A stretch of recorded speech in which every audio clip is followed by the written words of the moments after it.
محمد بطریق صاحب نے پوچھا ہے کہ میرے ایک دوست رشوت دے کر نوکری لینا چاہتے ہیں، اس لیے وہ مجھ سے قرض مانگ رہے ہیں، کیا میں انہیں قرض دے سکتا ہوں؟ رشوت لینا اور رشوت دینا دونوں حرام ہے۔ اللہ تعالیٰ نے فرمایا سورہ البقرہ آیت نمبر 188، وَلَا تَأْكُلُوا أَمْوَالَكُمْ بَيْنَكُمْ بِالْبَاطِلِ، کہ تم ایک دوسرے کا مال ناحق طریقے سے مت کھاؤ۔ اور اللہ کے نبی صلی اللہ علیہ وسلم نے رشوت لینے والے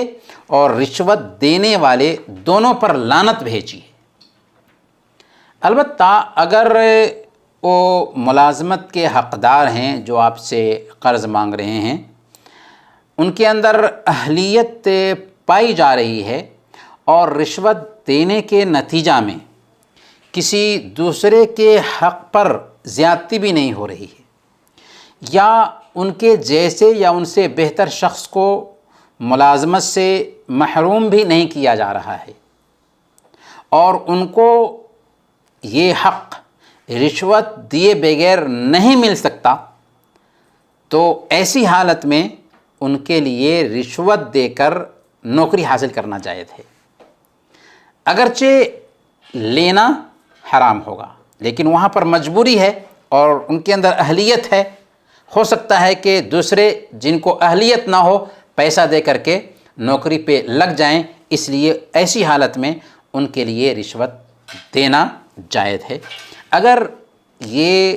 ساری شرطیں آپ کے دوست کے اندر پائی جا رہی ہیں اور پھر وہ آپ سے قرض مانگتے ہیں اور آپ ان کو قرض دے کر کے ان کا تعاون کرنا چاہ رہے ہیں، تو ضرور کیجئے۔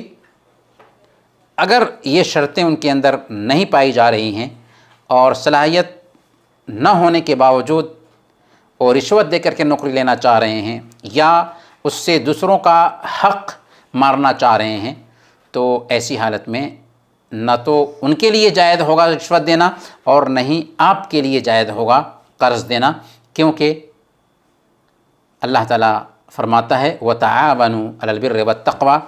وَلَا تَعَاوَنُوا عَلَى الْإِثْمِ وَالْعُدْوَانِ، نیکی اور بھلائی کے کام میں ایک دوسرے کا ساتھ دو، سرکشی اور گناہ کے کام میں ایک دوسرے کا ساتھ نہ دو۔ امید کے سوال کا جواب واضح ہوگا۔ وصلی اللہ علی نبینا محمد وعلی آلہ وصحبہ اجمعین۔